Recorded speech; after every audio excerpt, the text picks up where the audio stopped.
السلام عليكم ورحمة الله وبركاته.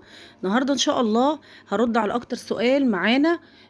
كانت في أخت فاضلة بتقولي إزاي تعمل عمرة لوالدتها المتوفية أو شخص مريض، إزاي تعملي العمرة بتاعته؟ هل هتخرجي بره مكة خالص علشان تحرمي، أو يكفي إن أنت أحرمتي لعمرتك أنت، وبعد كده تعملي عمرة لوالدتك بقى ولأي حد أنت عايزاه كل يوم؟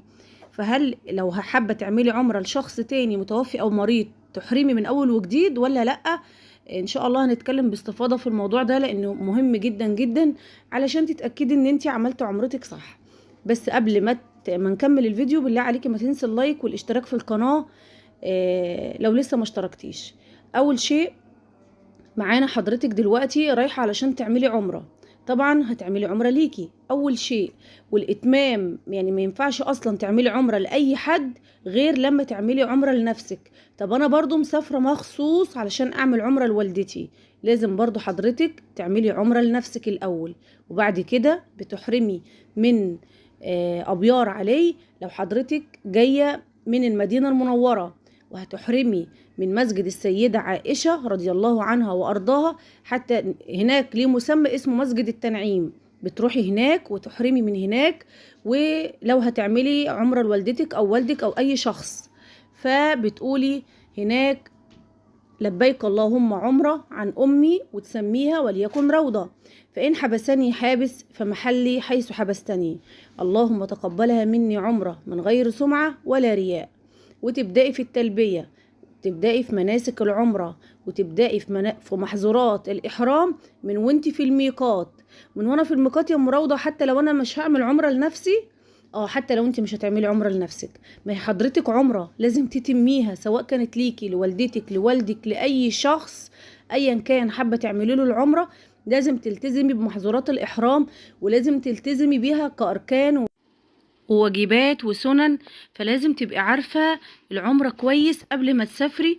لما تيجي تعملي عمرة لنفسك هتعملي ايه، ولما تيجي تعملي تاني يوم او تالت يوم عمرة لوالدك او والدتك او اي حد هتعملي ايه.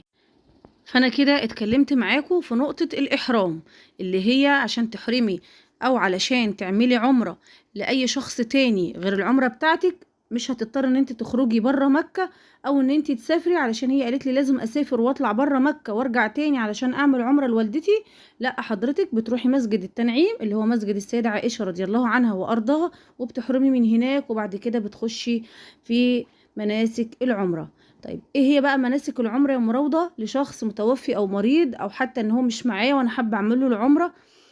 هتبدأي من الإحرام وانتي في مسجد التنعيم ولبيتي وقلتي النية، وهتبدأي بقى في التلبية: لبيك اللهم لبيك، لبيك لا شريك لك لبيك، إن الحمد والنعمة لك والملك لا شريك لك. وعايزة أقولك طول ما انتي بتقولي استحضري كده النية، وخلي قلبك خاشع، وخليكي كده في حضور وفي ماشية كده في معايا مع ربنا سبحانه وتعالى، علشان لما تدعي يبقى دعائك كده طالع من القلب. ربنا سبحانه وتعالى مش محتاج كتاب تقري منه او كتيب كده تقري منه الأدعية. ادعي باللي في قلبك وان شاء الله ربنا هيستجيب ليكي. ادعي بإخلاص وادعي بإتقان ان ربنا ان شاء الله بإذن الله هيستجاب لدعائك. خلي عندك يقين بالله باستجابة دعائك، وان شاء الله بإذن الله ربنا هيرجعك مجبورة الخاطر من هناك باستجابة دعائك. اللهم امين يا رب. بعد كده بتبدأي تدخلي عند صحن المطاف او بداية المسعى، او بداية، خلينا كده نتكلم نقطة نقطة، بداية طواف حول الكعبة. طبعا بتقولي الدعاء قبل ما بتدخلي للكعبة مباشرة: اللهم زد هذا البيت تعظيما وتشريفا وتكريما ومهابة وبرا، وزد من زاره تعظيما وتكريما وتشريفا ومهابة وبرا، اللهم اجعلني مستجاب الدعوة. وبعد كده بتدخلي برجلك اليمين وتبدأي في الطواف حول الكعبة. هبدأ منين؟ بتبدأي من عند الحجر الأسود، هتلاقي كده علامة خضرة فوق، لو بصيتي يمة فوق من على ايدك اليمين وبترفعي ايدك لفوق وتقولي أبدأ كما بدأ النبي صلى الله عليه وسلم: بسم الله الله أكبر. بترفعي ايدك لفوق وبتبدأي الطواف حول الكعبة. منين ما بدأتي هو ده هتبقى بداية الشوط التاني أو بداية الطواف المرة التانية والمرة التالتة والمرة الرابعة لحد سابع مرة طواف حول الكعبة. من نفس المكان. كل ما بتخلصي طواف بترفعي ايدك لفوق عند الحجر الاسود وتقولي بسم الله الله اكبر، وبعد كده بتكملي طواف حول الكعبة. لازم تتأكدي ان انت عملتي 7 مرات او 7 مرات طواف حول الكعبة كاملين متكاملين، ولازم تكوني على وضوء ولابسة الجورب في رجليكي او الشراب، وتكوني مغطية رجليكي. يبقى 3 شروط اهم، او 3 يعني 3 حاجات لازم تتأكدي ان انت عاملاهم كويس. وطبعا النساء لبسك لا يصف ولا يشف وانت بتطوفي حول الكعبة، او انت عامة كمسلمين يعني ده يكون اللبس بتاعك الشرعي. ولكن بنأكد زيادة كمان في عدم الزحام، علشان الرجالة هناك وتكدس وزحمة. خليكي كده في خلوة لوحدك وفي معية مع ربنا سبحانه وتعالى، علشان ان شاء الله بإذن الله تنعمي بالأجر كامل. بعد ما خلصتي ال7 أشواط حول الكعبة، بعد كده ال7 مرات طواف حول الكعبة، بعد كده بتصلي ركعتين خفاف خلف مقام سيدنا إبراهيم. طب دلوقتي أنا روحت ولقيت الدنيا زحام هناك وكتير ورجالة كتير ومش عارفة أقف ومش عارفة فيش مكان أسجد فيه. تقدري تصلي. النساء ملهاش مكان محدد، يعني مش هقولك لازم تقفي هنا ولازم تتزحمي. لقيت الدنيا زحمة هناك، سيبي الزحمة وقفي في مكان رايق صلي فيه الركعتين خلف مقام سيدنا إبراهيم. ركعتين يعني، واشكري ربنا واحمديه كتير ان انت ربنا يعني اتم عليكي طواف حول الكعبة. وبعد كده بتسلمي وبتتوجهي الى المسعى.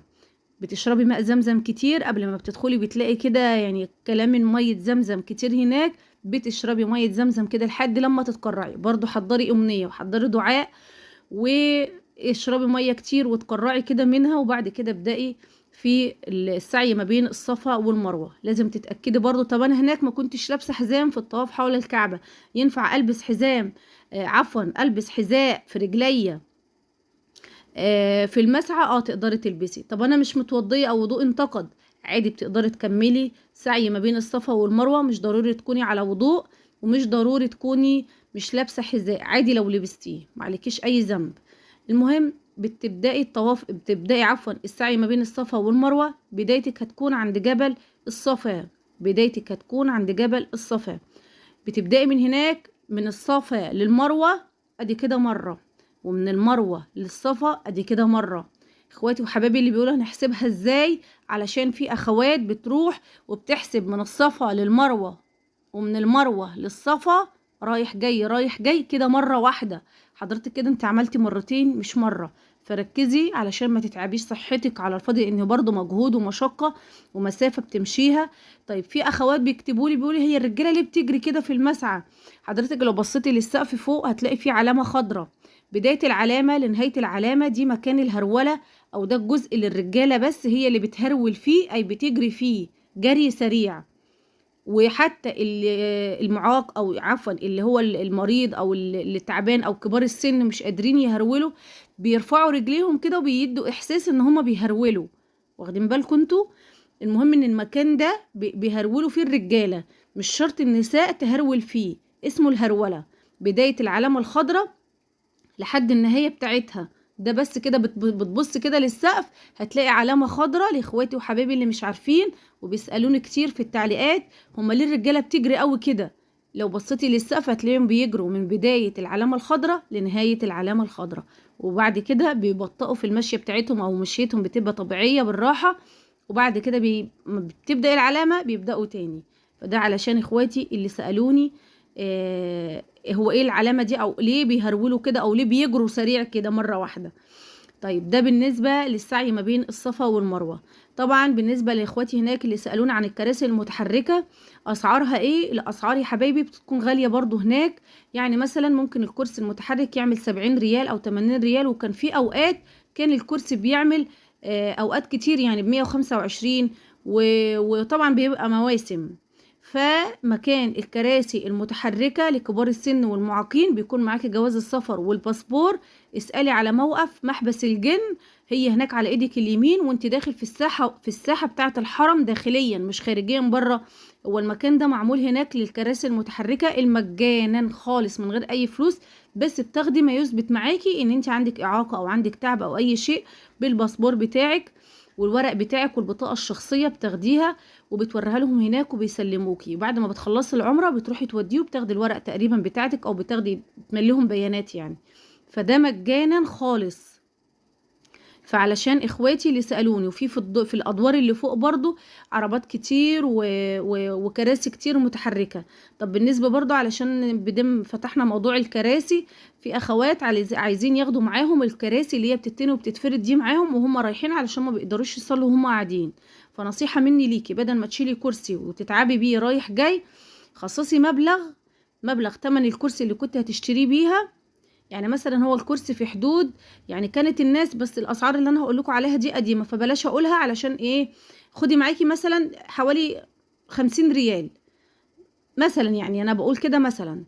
روحي هناك مكتبه في شارع ابراهيم الخليل او اسالي، لان الاسعار كل ما كنت قريبه من الحرم بتكون الاسعار عاليه. وبعد كده اشتري الكرسي ده وقعدي عليه وخدي معاكي، خليه كده فتره العمره بتاعتك يكون معاكي في ايديكي طول فترة العمرة. واخده بالك، كل فرد هتروحي وتيجي بيه من الفندق هيبقى هو خفيف بيتني وبيتفرد، وخلي الناس كاتبينه هناك بيكتبوا عليه كده وقف للحرم، يعني ما ينفعش حد ياخده معاه او يسافر بيه بلده او ياخده معاه يعني ايه بره الحرم. المهم خديه ده، اعمليه وجددي النية بتاعتك كده لله، خليه صدقة جارية ليكي في حياتك وبعد مماتك. كل ما حد يقعد عليه او انت بتساعدي مريض او بتساعدي اي حد بتاخدي الاجر كامل. فيا ريت يا ريت يا ريت، على حسب طبعا ميزانيتك، تعملي الفكرة دي، او اي ست كبيرة او اي حد مثلا يكون مريض او اي شيء وطالع. ولو مش مريض اعمليها لله، لو تقدري تشتري اكتر من كرسي واعمليهم وقف لله سبحانه وتعالى هناك، واجره ان شاء الله باذن الله هيروح لك، ويبقى دي صدقه من افضل الصدقات طبعا اللي انت تعمليها هناك. ده بالنسبه للكراسي المتحركه اللي كانت في السعي ما بين الصفا والمروه. طبعا حضرتك خلصت ال7 مرات سعي ما بين الصفا والمروه، بتحلي العمره اللي هي بتقصي اطراف شعرك. هتلاقي مجموعه نساء هناك بيقصوا اطراف الشعر البعض، وفي هناك اصلا يعني بالفلوس، فاهمين انتوا اللي هو ايه بيعملوا، بس بياخدوا مقابل. كان الفرد بتقص الشعر ب5 ريال. فعلى ايه ممكن انت لو ما معكيش يعني او الدنيا على القد، تقدري تاخدي المقص معاكي يكون في الشنطة بتاعتك اللي انت شايلاها، وتخلي اي حد من الاخوات اللي هناك بيدخلوا ايديهم من تحت الطرحة وبيقصوا اطراف الشعر ما يعادل عقلة صباع، ما بيقصوهوش جامد. ولازم تحل العمرة، ما ينفعش تقول انا لسه عامله لنفسي عمرة امبارح وعامله عمرة مش عارفه لوالدتي اول امبارح، فانا هعمل عمرة تاني النهارده فهقص شعر تاني. لازم تقص شعرك بدام نويتي تعملي عمرة لاي شخص، لازم تحلي العمرة علشان تقدري تطلعي من المحظورات. ما انت مش هتقدري، انت كده لسه برضو محرمة، مش هينفع تستخدمي الصابون بريحة، مش هينفع تستخدمي اغراضك الشخصية طول ما انت ما حلتيش العمرة. فلازم تحلي العمرة علشان تقدري تبدأي عمرة جديدة وتبدأي حياتك طبيعية من غير محظورات. فما يعني اجعلي كل شيء تعمليه لوجه الله تعالى، ان شاء الله ربنا هيبارك لك في شعرك وهينبت لك شعرك يمكن احسن من الاول كمان. فاللي بيصرف قرش ما يقولش ده انا صرفت كتير في العمره، ده العمره دي خدت اللي ورايا واللي قدامي. لا لا لا لا، احتسبي كل شيء لوجه الله تعالى، وان شاء الله ربنا يخلف عليك ويستجيب لدعائك ويرزق كل مشتاق يا رب.